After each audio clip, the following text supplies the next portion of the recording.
I hadn't even taken my jacket off before the air in that room turned cold. Flew back to Ohio for dinner with my folks. Hadn't seen them in 6 months. I figured, hell, it'd just be a nice meal. Nothing heavy. I booked the flight last minute. Didn't tell them I was coming until the morning of. Figured it'd be a surprise. They were already sitting when I walked in. Same dining room I helped redo during the remodel. The one with the oak table and the new leather chairs. I paid for half of it, but no one remembered that. I sat down across from them, still in jeans and a windbreaker. They asked how I'd been. I told them I was scaling a logistics platform, just closed a partnership with a major fulfillment startup. Nothing fancy, just explaining what I was working on. My tone was chill. I wasn't bragging. Then my dad cut me off. "You still playing businessman in coffee shops?" That's how he said it, like I was some dumb kid pretending to be important. Before I could answer, my mom crossed her arms and gave me that tight-lipped look. "You never even finished your degree." I laughed under my breath, leaned back in the chair. "I didn't need it, Mom." Then my dad snapped. His voice cracked like it used to when he yelled at the dog. "You're not fooling anybody. You're just pretending to be successful. You're a disgrace to this family." The room went dead silent. I looked at both of them. My mom had already looked away, shaking her head like she was embarrassed for me. My dad? He was full-on glaring now. I stood up, pushed my chair in, the one I paid for. My hand was steady. I wasn't about to fight. "All right." That's all I said. Just that. Walked out, straight through the hallway, past the pictures they never updated, past the stupid key rack with a "Family is Forever" sign above it. And as I pulled the door closed behind me, I heard them laughing. Not light chuckles. That mean, sharp kind that hits your spine. Quick note before we keep going, before listening. Share which city or country you're watching from. I didn't even look back. I just walked straight to the rental car and drove off into the dark. I kept my hands 10 and 2 the whole ride to the hotel. Didn't call anyone. Didn't cry. Didn't think. I ordered room service and booked my flight back to Florida for first thing in the morning. I was done trying to be their son. I landed in Florida the next morning, dropped my bag at the door, and stood barefoot on the marble floors of my living room, staring straight out at the water. That place, 5-bedroom, ocean view, top floor, fully paid off. No mortgage, no roommates, just me and peace. And that little comment my dad made about coffee shops, yeah. By then, that scammer had already signed a $6.2 million warehouse automation contract with one of the top 5 shipping companies in the country. 31% ownership in a software firm that had just been valued at $140 million. But sure, I was a disgrace. I didn't leave the house much that week. Took calls on the balcony, worked from the hot tub some days. Took meetings in shorts and no shoes, because I could. First call came that Thursday. Blocked number. I let it ring. Didn't even blink. Friday came, 2 more, then 4, then texts from random area codes. By Sunday, I checked my missed calls. 18 from Mom alone. The voicemails started nice. "Hey honey, just wanted to talk. Call us when you're free." Then the tone shifted. "Daniel, it's urgent. We're in trouble." No details, no apology, just desperation. I brewed a fresh pot of coffee, opened the sliding doors, and sat out on the balcony.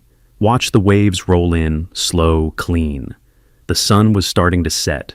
Orange sky, breeze coming off the water. Perfect evening. My phone buzzed again. Another unknown number. I hit decline. Because here's the thing. You don't slam the door on a man and then beg to come in when the rain starts. You don't laugh at your own son like he's some joke, then cry when he stops showing up. That's not how any of this works. I didn't block them. I didn't scream or curse. I didn't post some revenge rant online. Monday morning, I walked into my home office. Glass desk, leather chair, 3 monitors, and checked the numbers again. All green. 3 new companies wanted meetings. 1 VC firm out of Boston had already sent over a term sheet. I clicked play on another voicemail. Mom's voice cracked halfway through. "We're going through something. Please, just call." I didn't. By Thursday, a cousin I hadn't talked to in years messaged me on LinkedIn. "Hey bro, your mom's trying to get in touch." Didn't respond. Because now it wasn't just about business. It was about principle. They had made it clear I was nothing to them. Now they were the ones pretending. Like nothing happened. Like I'd forgotten. I hadn't. Saturday morning, I was grilling steak out back. Had a buddy over from Tampa. Guy runs his own freight brokerage. We were talking expansion when my phone buzzed again. Mom's cell calling. I turned the phone over, face down on the patio table, took a bite of steak. They call you a lot? My buddy asked. Yeah, I said, chewing. They want in, but they burn that bridge. He nodded. Happens to a lot of us. Family can't see the vision until it pays out. Too late now, I said, and I meant it. By Sunday night, the calls stopped. Voicemails too. Quiet again. Just how I liked it. They wanted something from me, but they didn't even know who I'd become, because while they were busy mocking the dropout who worked in hoodies and took meetings in cafes, I was out here building the future, and I didn't owe them a damn thing. I was on the causeway, halfway back from the gym, when my phone lit up. Unknown number again. I ignored it. Not 10 minutes later, my building's front desk called. Sir, there's an older couple downstairs. They say they're your parents. I didn't hesitate. I'm not available, and no guests without clearance. You know the policy. Yes, sir, the guy said. He sounded uncomfortable, like he wasn't used to turning away crying moms and red-faced dads. I pulled into the garage, parked in my reserved spot, and didn't rush. Took my time walking up to the unit. When I got in, I kicked off my shoes, grabbed a protein shake, and opened the laptop. Pulled up the security cam feed from the front lobby. There they were, Dad pacing in tight little circles, hands shoved in his pockets, jaw tight. Mom sitting on the edge of one of the lobby chairs, eyes darting between the door and the front desk. She was doing that soft sob thing. No actual tears, just the performance. They looked smaller than I remembered, older, and not just in years, in posture, in energy. They didn't recognize the man they'd tossed out, not the one living in a corner unit with full water views, not the one with access-restricted elevators and concierge security. I sat there and watched for 5 solid minutes. No sound, just video. But I didn't need to hear anything. I knew exactly how the conversation had gone. Try calling him again. He's not answering? Tell them we're his parents. Maybe he'll feel guilty. Guilt. That's what they'd always counted on. That I'd feel so desperate for their approval, I'd fold. But not this time. I remembered how they handled it when I dropped out of college. They didn't ask questions, didn't even let me explain. Instead, they had a family meeting, without me. Told my uncle I was freeloading off Reddit scams. Told my cousins I was throwing away my future. What I was actually doing? Building an automated returns tool for e-commerce vendors. Custom backend, fast API, scalable with plugins. Took me 6 months and 2 laptops that nearly caught fire, but it worked. Today, that tool is licensed by 5 major platforms and running in the background of thousands of online stores. But all they saw back then was a disappointment in a hoodie. I clicked through the camera angles, zoomed in on Dad's face. He looked like he hadn't slept. His shoes were worn. Shirt tucked in, wrong, good. Let him feel uncomfortable. Let them both sit in the same silence they gave me after that dinner. I closed the laptop, walked over to the kitchen, flipped the steak I had resting on the counter, and tossed it on the skillet. Medium rare. Garlic butter. Turned on some music, cracked open a seltzer, and started plating. That camera feed? Never looked at it again. Because they weren't here to make things right. They were here because they were sinking. And I wasn't throwing a life raft to people who'd let me drown. Later that night, my phone buzzed while I was wiping down the counter. Just one line. We're struggling. Can you help? Just a small loan until things settle. From my dad. No greeting, no apology, no, we messed up. Just that. I stood there, hands still damp from rinsing out a dish towel, staring at that message. Took me right back to that dinner. Him yelling, her smirking. Both of them acting like I was some failed sideshow act. So I replied. I thought I was trash. Sent, delivered, read. Then nothing. No, I'm sorry. No, you're right. Just silence. 3 days passed. I closed another deal during that stretch. VC firm out of Boston, logistics software expansion, 48-hour turnaround from first call to term sheet, 6 figures up front, 7 figures in equity, while the man who once said I'd never amount to anything in the real world was out here begging via text message. Friday afternoon, my sister called. We hadn't spoken in over a year, didn't even have her number saved. Daniel, she said, voice low, like she was already bracing for the hit. "Can you talk for a minute?" I was on my balcony overlooking the water, laptop open with 3 tabs of growth reports. "What's up?" I said flat, no small talk. "It's Mom and Dad. They're not okay." I didn't answer, just let her keep talking. "Dad had 2 panic attacks this week. Mom's barely eating. They're scared. Just help them stay afloat, just a little." I took a sip of my coffee, let that hang in the air for a second. Then I asked her one question. If their accounts weren't frozen, would I even be hearing from them right now? Silence. She didn't say yes. She didn't say no. She didn't say anything. And that was my answer. I stood up, slid the balcony door closed, and walked back inside. Because, let me be clear, this wasn't about a couple $1,000. This was about them thinking they could step on me, ignore me, mock me in front of family, and then hit reset because the bank turned the heat up. That's not how this works. They called me a liar, a failure. They never asked what I was building, never tried to understand. I remembered when I came home the first time after dropping out, brought mock-ups, pitch decks, demo links. Dad wouldn't even look up from the TV. Mom said, "Get a haircut, you look like a dropout." They never wanted to believe in me. Now they wanted to believe in my money, and for what? So they could sit comfy while I cleaned up the mess. Nah, that door wasn't just closed, it was welded shut. They weren't asking for help, they were asking for convenience, for rescue without reflection. And I don't invest in people who only remember my number when they're sinking. That night, after my sister hung up, I sat at my desk and drafted the email. No emotion, just facts. Subject, help body. "I'm sorry for your situation, truly. But this is the life you told me I didn't deserve. I won't fund comfort for those who chose cruelty when kindness cost nothing." I read it twice. Didn't change a word. Hit send, no reply. Not that night, not the next day. Not ever. They knew it was final. That weekend, Business Ledger Southeast dropped the feature. From dropout to digital logistics king, 6-page spread, lead photo was me on my balcony, barefoot, sunrise behind me, mug in hand. That mug, it said self-made, self-funded. Their idea, not mine, but it fit. The story was straight numbers, revenue charts, market shares, strategic partnerships, nothing flashy, just results. And the flood started. Old bosses who used to tell me I lacked direction. Professors who marked me down for not following structure. Even 2 exes who'd ghosted me when things got tough. Suddenly, I was brilliant. So proud of how far you've come. Always knew you had it in you. Funny how people switch up when the camera's on. But you know who stayed quiet? The ones who laughed when I said I was building something. The day the article hit print, I walked into my kitchen, poured myself a second coffee, and leaned on the counter, phone lighting up every few seconds. I didn't respond to anyone, not out of spite, just clarity. Because now they weren't congratulating me. They were trying to ride a wave they didn't help create. And I was done handing out surfboards. My parents never showed up with support, just with shame. Now they wanted help, wanted money, wanted access. They could want all they liked.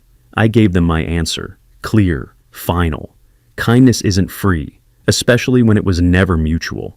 Monday morning, I was going over some cap table revisions when my phone lit up. My lawyer. He doesn't call unless it's important. I answered on speaker. "Daniel," he said, straight to the point.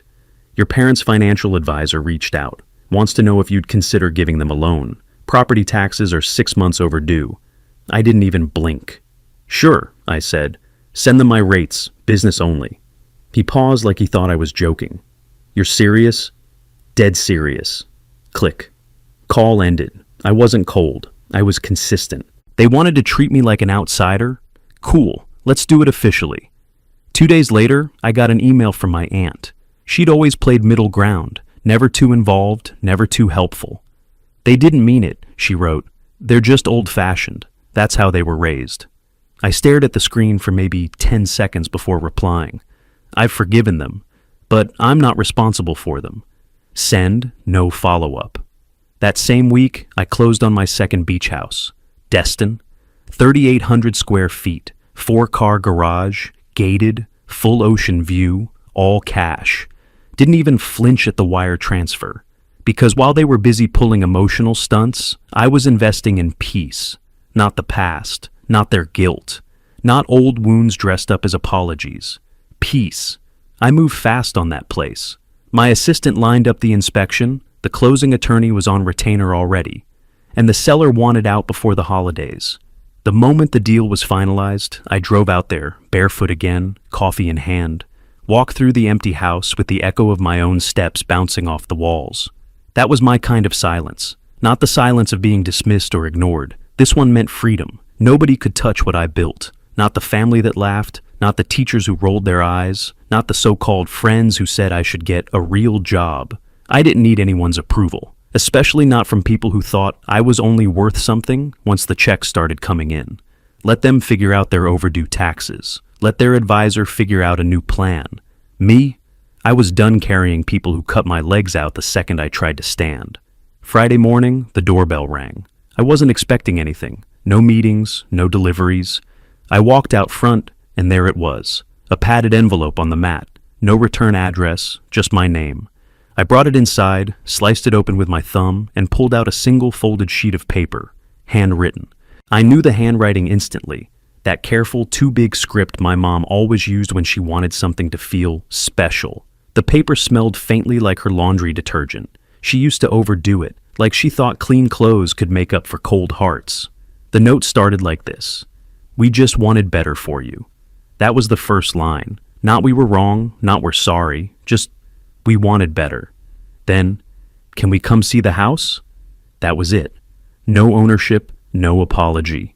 No mention of the things they said. No acknowledgement of the way they kicked me when I was down. Just nostalgia, laced with regret. Like memory was supposed to erase everything. Like wanting better was a valid excuse for humiliation. I held the letter for a second, let it sit heavy in my hand, then walked over to the shredder, turned it on, and fed the paper through. That sound, the blades chewing through the page, was more satisfying than I expected. And it sure as hell doesn't come without an apology. Later that afternoon, I called my assistant. "Book a photographer," I said. "Sunset shoot, new house, minimalist vibe." She asked, "Any specific mood?"